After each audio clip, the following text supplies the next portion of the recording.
नमस्कार दोस्तों, आप भी यूपीएससी के स्टूडेंट्स की तरह जानकार बनना चाहते हैं। UPSC PSC state level exam की तैयारी करना चाहते हैं, तो आप सभी का स्वागत है हमारे स्मार्ट प्रोफेसर एकेडमी में। आपने अभी तक चैनल को सब्सक्राइब नहीं किया, जल्दी करें। आज हम नए अध्याय के साथ हाजिर हैं। जैन धर्म। जैन धर्म भारत श्रमण परंपरा से निकला प्राचीन धर्म और दर्शन है। जैन अर्थात कर्मों का नाश करने वाले, जिन भगवान के अनुयायी। सिंधु घाटी से मिले जैन अवशेष जैन धर्म को सबसे प्राचीन धर्म का दर्जा देते हैं।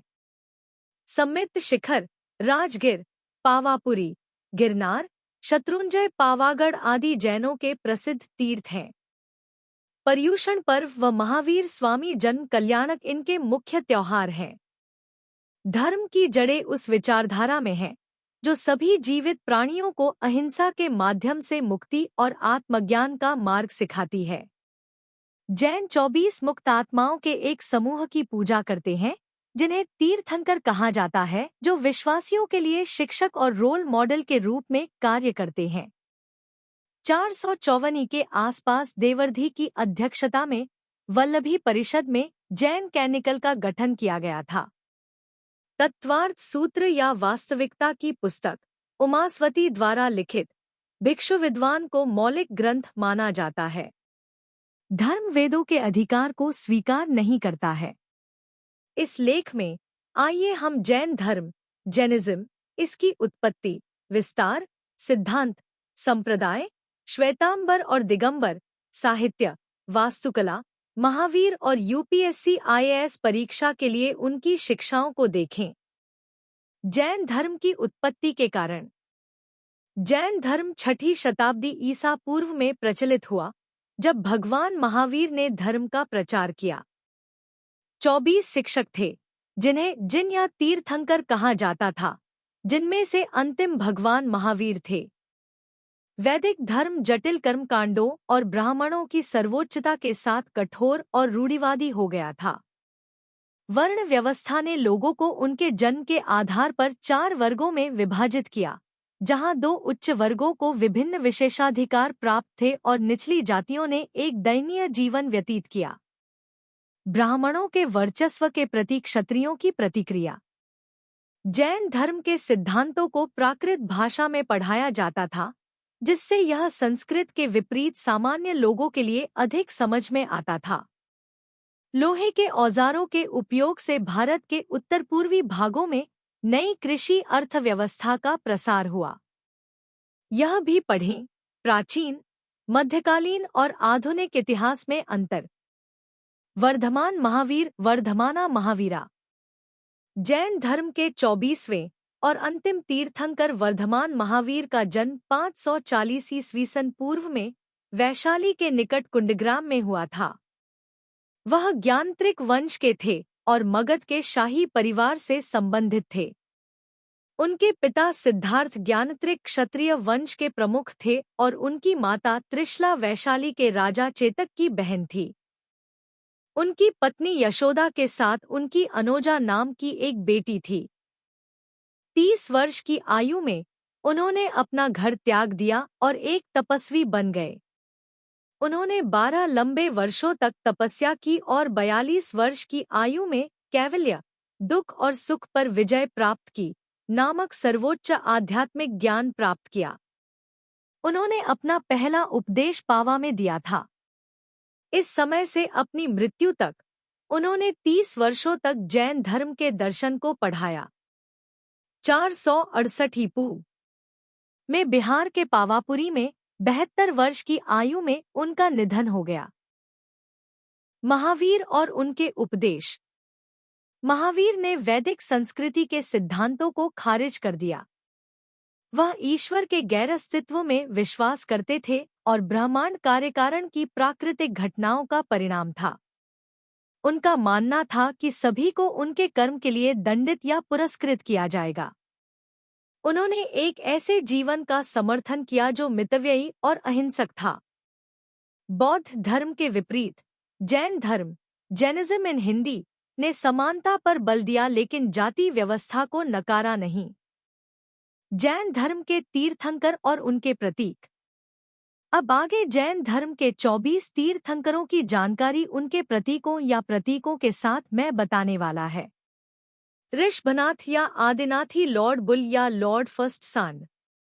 अजित अपराजय हाथी। शांभव शुभ घोड़ा। अभिनंदन पूजा करना, अनुकरण करना। सुमति ढंग बगला। पद्मप्रभा कमलोज्ज्वल कमल फूल। सुपार्श्व अच्छा पक्षीय स्वस्तिक। चंद्रप्रभा चांद उज्ज्वल चांद। सुविधा या पुष्पदंत धार्मिक कर्तव्य या खिलनादांतेदार। डॉल्फिन या सी ड्रैगन।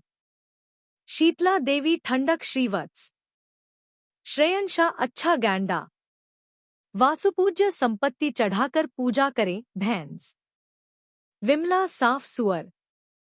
अनंत अनंत हॉक बटा भालू। धर्म कर्तव्य वज्र। शांति शांति मृग या हिरण। कुंतु गहनों का ढेर बकरी। आरा समय का विभाजन नंद्यावर्त या मछली। मल्लिक पहलवान सुराही। सुव्रत या मुनि सुव्रत, शुभ वचनों का कछुआ। नामी निमिन झुकना या आंख झपकना, नीला कमल। नेमी अरिष्ट नेमी, जिसके पहिए का किनारा चोटिल नहीं है, शंख। पार्श्वनाथ भगवान नाग साप। वर्धमान महावीर समृद्ध महान नायक शेर। जैन धर्म का प्रसार। महावीर ने पुरुषों और महिलाओं दोनों के साथ अपने अनुयायियों के एक संघ का आयोजन करके जैन धर्म की शिक्षाओं का प्रसार किया। ब्राह्मणवादी धर्म की कमजोरी के कारण यह धर्म धीरे धीरे पश्चिमी भारत में फैल गया। प्राकृत भाषा का प्रयोग ब्राह्मणों द्वारा संरक्षित संस्कृत भाषा के बजाय सिद्धांतों का प्रचार करने के लिए किया जाता था। जैन धर्म कर्नाटक में फैल गया जब चंद्रगुप्त मौर्य जैन बन गए। उन्होंने अपने अंतिम वर्ष कर्नाटक में एक जैन भिक्षु के रूप में बिताए। महावीर की मृत्यु के 200 साल बाद मगध में हुए भीषण अकाल के परिणामस्वरूप जैन धर्म दक्षिण भारत में फैल गया। अकाल 12 वर्षों तक चला। कई जैन अपनी रक्षा के लिए भद्रबाहु के नेतृत्व में दक्षिण की ओर चले गए। 4वीं शताब्दी ईसा पूर्व में जैन धर्म ओडिशा में फैल गया और कलिंग राजा खारवेल के समर्थन को स्वीकार किया।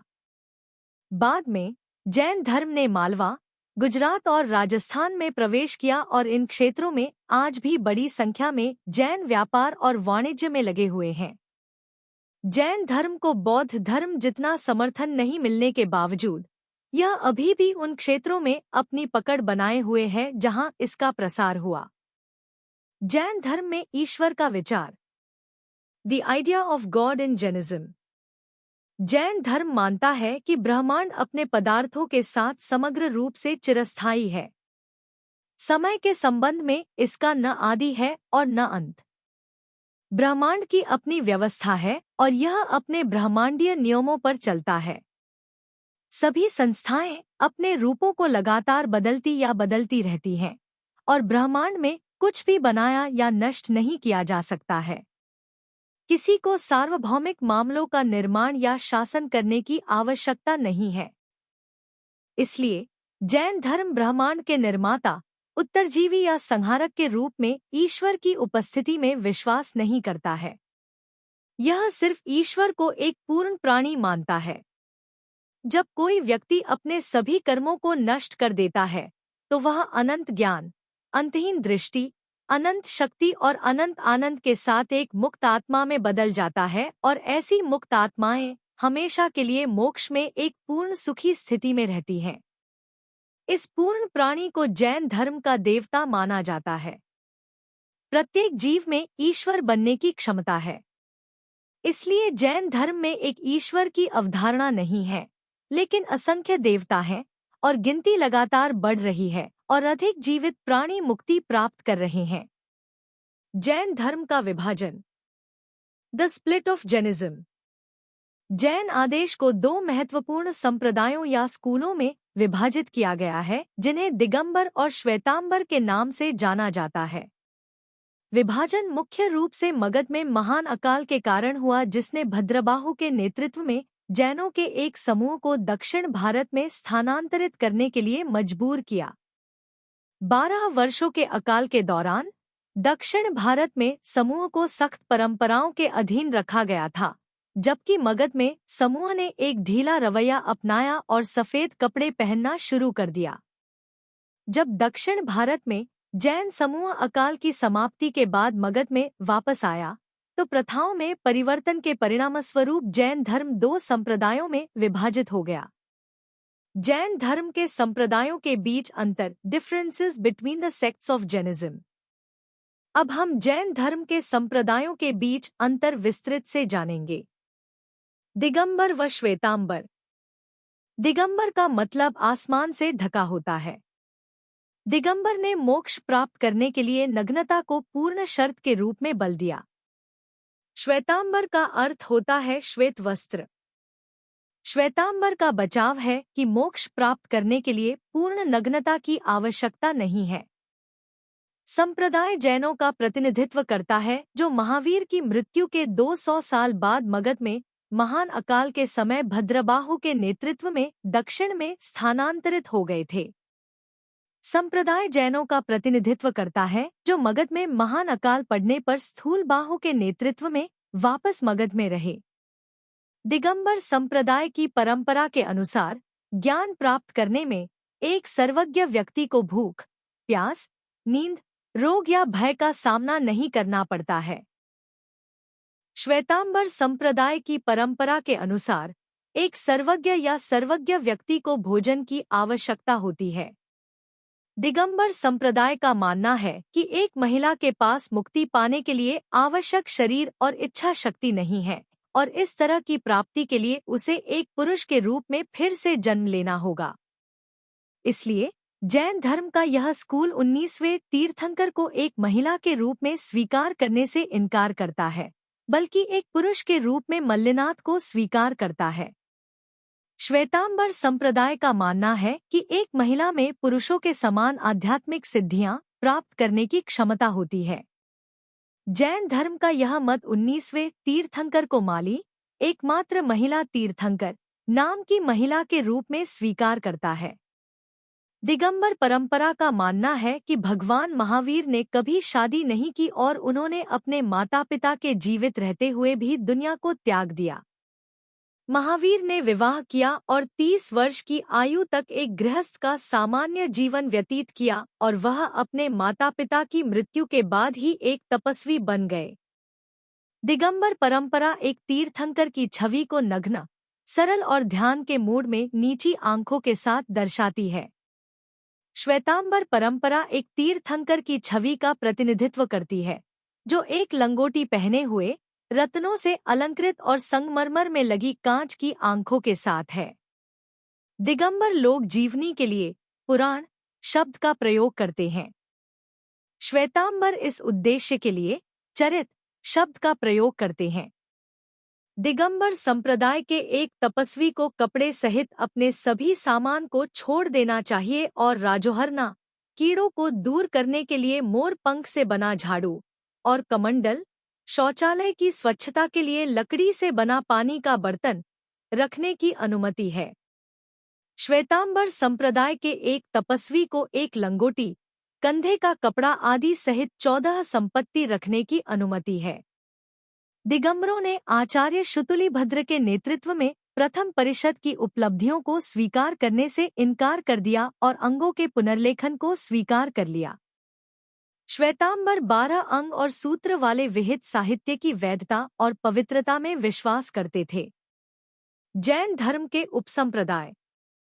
जैन धर्म के 2 संप्रदायों में से प्रत्येक, दिगंबर और श्वेतांबर, धार्मिक लेखन को पहचानने या व्याख्या करने और धार्मिक परंपराओं के पालन में परिवर्तन के आधार पर कई बड़े और छोटे उपसंप्रदायों में विभाजित हो गए। 4वीं शताब्दी दिगंबर संप्रदाय। संप्रदाय सभी 5 व्रतों सत्य, अहिंसा, अस्तेय, अपरिग्रह और ब्रह्मचर्य का पालन करता है। भद्रबाहु जैन धर्म के इस संप्रदाय के समर्थक थे। दिगंबर के प्रमुख उपसंप्रदाय: मुला संघ, बिस्पंथ, तेरापंथा, तरणपंथ या समायपंथा। दिगंबर के लघु उपसंप्रदाय: गुमानपंथ, तोतापंथ, श्वेतांबर संप्रदाय। संप्रदाय केवल 4 व्रतों सत्य, अहिंसा, अस्तेय, अपरिग्रह का पालन करता है। स्थूलभद्र जैन धर्म के इस संप्रदाय के समर्थक थे। श्वेतांबर के प्रमुख उपसंप्रदाय: मूर्ति पूजाक, स्थानकवासी, तेरापंथी। हीनयान बौद्ध धर्म और महायान बौद्ध धर्म में अंतर के बारे में जानने के लिए यहाँ क्लिक करें। जैन धर्म के सिद्धांत: जैन धर्म के सिद्धांत बौद्ध धर्म की तुलना में बहुत पुराने हैं। जैन धर्म में तीर्थंकर 24 प्रबुद्ध आध्यात्मिक शिक्षकों को संदर्भित करता है, जिनके बारे में माना जाता है कि उन्होंने तप के माध्यम से पूर्ण ज्ञान प्राप्त किया था। जैन लोग महावीर को धर्म के संस्थापक के रूप में नहीं, बल्कि 24वें तीर्थंकर के रूप में देखते हैं। ऋषभदेव पहले तीर्थंकर को प्राथमिक संस्थापक माना जाता है और इसका उल्लेख ऋग्वेदा और वायु पुराण में किया गया है। सौराष्ट्र, गुजरात के नेमिनाथ और बनारस के पार्श्वनाथ को क्रमशः 22वें और 23वें तीर्थंकर माना जाता है। अनेकांतवाद: इस सिद्धांत के अनुसार पदार्थों में उपस्थिति और गुणों के अनंत तरीके होते हैं और इसलिए सीमित मानवीय धारणा से उन्हें सभी पहलुओं और अभिव्यक्तियों में पूरी तरह से समझना संभव नहीं होगा। केवल ज्ञानी सर्वज्ञ व्यक्ति ही सभी पहलुओं और अभिव्यक्तियों में पदार्थों को समझ सकते हैं और बाकी केवल आंशिक ज्ञान के लिए सक्षम हैं। अनेकांतवाद का शाब्दिक अर्थ है गैर एकतरफा या अनेक पक्षीयता, जो गैर निरपेक्षता का अनुवाद करता है। स्याद्वाद: इस सिद्धांत के अनुसार सभी निर्णय सशर्त होते हैं और वे केवल कुछ शर्तों, परिस्थितियों या परिस्थितियों में ही सही होते हैं। चूंकि वास्तविकता जटिल है, कोई भी तर्क वास्तविकता की प्रकृति को पूरी तरह से स्पष्ट नहीं कर सकता है। इस प्रकार शब्द स्यात्, जिसका अर्थ शायद है, को प्रत्येक प्रस्ताव से पहले एक उपसर्ग के रूप में दिया जाना चाहिए जो इसे एक सशर्त दृष्टिकोण प्रदान करता है और इस प्रकार किसी भी अनुमान को हटा देता है। नयावाद: नयावाद आंशिक दृष्टिकोण या दृष्टिकोण की धारणा है। नयवाद का दर्शन कई दृष्टिकोणों से वास्तविकता को समझाने की प्रणाली को दर्शाता है। नया को ऐसे कथनों के रूप में समझा जा सकता है जो आंशिक रूप से सत्य हैं, लेकिन पूर्ण वैधता का दावा नहीं कर सकते। इसे एक विशिष्ट राय के रूप में भी रेखांकित किया जा सकता है जिसे एक ऐसे दृष्टिकोण के साथ तैयार किया गया है जो अन्य दृष्टिकोणों से इनकार नहीं करता है और इसलिए किसी वस्तु के बारे में आंशिक सत्य की अभिव्यक्ति है। त्रिरत्न: आत्मा की मुक्ति को प्राप्त करने के लिए जैन नैतिकता के निम्नलिखित 3 रत्नों का पालन करना चाहिए। सम्यक दर्शन, सही विश्वास। इसका अर्थ है चीजों को सही ढंग से देखना, सुनना, महसूस करना आदि पूर्वकल्पित धारणाओं और अंधविश्वासों से बचना जो स्पष्ट रूप से देखने के रास्ते में आ सकते हैं। सम्यक ज्ञान, सही ज्ञान। इसका अर्थ है वास्तविक ब्रह्मांड का सटीक और पर्याप्त ज्ञान होना। इसके लिए उचित मानसिक दृष्टिकोण के साथ ब्रह्मांड के 5 पदार्थों और 9 सत्यों के वास्तविक ज्ञान की आवश्यकता होती है। सम्यक चरित्र, सही आचरण। इसका अर्थ है जीवित प्राणियों को किसी भी तरह की हानि से बचाना और अपने आप को अशुद्ध विचारों और दृष्टिकोणों से मुक्त करना। पंच महाव्रत। त्रिरत्न को पूरा करने के लिए किसी को 5 महाव्रत या 5 महान व्रतों का पालन करना होगा। 1. अहिंसा। अहिंसा सर्वोच्च धर्म है। अहिंसा परमो धर्म। अहिंसा जैन धर्म का मूलभूत पहलू है। किसी भी जीवित प्राणी को जानवरों, पौधों और कीड़ों सहित किसी अन्य जीवित प्राणी को चोट पहुंचाने, नुकसान पहुंचाने या मारने का अधिकार नहीं है। जैन धर्म के अस्तित्व के 4 रूप हैं: देवता, मनुष्य, नरक प्राणी और पशु और पौधे। तिर्यंचा को आगे उन एकेंद्रियों में विभाजित किया गया है जिनमें केवल एक इंद्रिय होती है और निगोड़ा जिनमें केवल स्पर्श की भावना होती है। जैन धर्म का पालन करने वाले एक आम आदमी को 2 या 2 से अधिक इंद्रियों वाले जीवों को नुकसान नहीं पहुंचाना चाहिए, जबकि भिक्षुओं को एकेंद्रियों को भी चोट पहुंचाने से बचना चाहिए। जैन धर्म शाकाहार का सख्ती से प्रचार करता है, क्योंकि यह 2 या 2 से अधिक इंद्रियों वाले जानवरों को नुकसान पहुंचाने से मना करता है। जैन धर्म में अहिंसा को कर्म, वाणी और विचार दोनों में देखा जाना चाहिए। 2. सत्य। जैन धर्म में हमेशा सच बोलना चाहिए और झूठ के लिए कोई जगह नहीं है। लोभ, भय, ईर्ष्या, क्रोध और अहंकार को जीत चुके लोग ही सच बोल सकते हैं। 3. अस्तेय, चोरी न करना। जैन धर्म, जैनिज्म इन हिंदी, अनैतिक तरीकों से दूसरों की संपत्ति को लूटने या हथियाने के खिलाफ है। यहाँ तक कि जब आपको कोई मदद या भिक्षा मिल रही हो, तब भी आपको कभी भी जरूरत से ज्यादा नहीं लेना चाहिए। 4. ब्रह्मचर्य, शुद्धता। शुद्धता का अर्थ है कामुक सुखों से पूरी तरह से परहेज करना। जैन धर्म भी कामुक सुख के विचार को प्रतिबंधित करता है। 5 व्रतों में से भिक्षुओं को इस व्रत का पूरी तरह से पालन करने की आवश्यकता होती है, जबकि धर्म का पालन करने वाले एक सामान्य व्यक्ति को अपने साथी के अलावा किसी अन्य शारीरिक संबंध में शामिल नहीं होना चाहिए। 5. अपरिग्रह, गैरलगाव। एक व्यक्ति जो आध्यात्मिक मुक्ति चाहता है, उसे सभी वस्तुओं से बाहर निकलने की जरूरत है जो 5 इंद्रियों को प्रसन्न कर सकें। महावीर ने कहा कि आवश्यकताओं और इच्छाओं का कोई अंत नहीं है और आकाश उनके लिए सीमा है। एक आम आदमी जिस धन को प्राप्त करना चाहता है, वह एक दिगंबर संप्रदाय